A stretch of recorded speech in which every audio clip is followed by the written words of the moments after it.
Written critical reflection is not just a piece of unstructured stream of consciousness.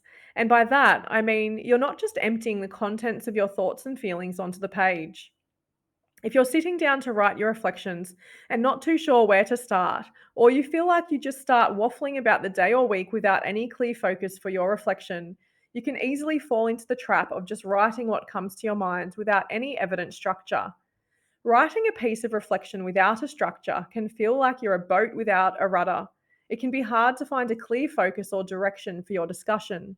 Thankfully, once you learn about some of the ways that you can structure your reflective process, both in written and conversational forms of reflection, you will begin to feel much more purposeful.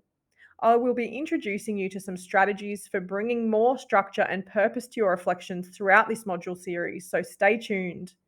If your reflection lacks focus, purpose, or structure, you can stop and think, does this reflection have a clear focus idea? And what is the purpose or intent of this reflection? Some educators may mistakenly believe that reflection is an optional or separate activity that is not directly linked to the requirements and expectations outlined in the quality standards and learning framework, such as the Early Years Learning Framework. However, deep and meaningful critical reflection is not only aligned with but also driven by these standards and frameworks.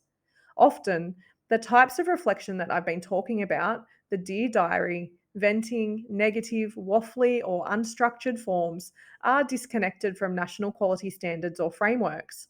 There might be no mention of them, no connections drawn to a specific standard or element, or no evident signs that the reflector is drawing on the principles of the standards or frameworks to guide their reflection.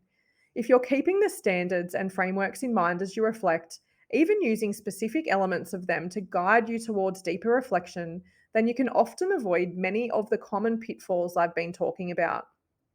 If your critical reflection tends to be disconnected from quality teaching standards and learning frameworks, stop and think, how can I connect this to teaching standards or frameworks? What specific elements are relevant to this reflection? These kinds of questions can help you to refocus your reflection, find a sense of purpose, and generate more specific reflections that are intentionally driven by the standards and frameworks. We will be looking at what this looks like in more detail in the following lesson.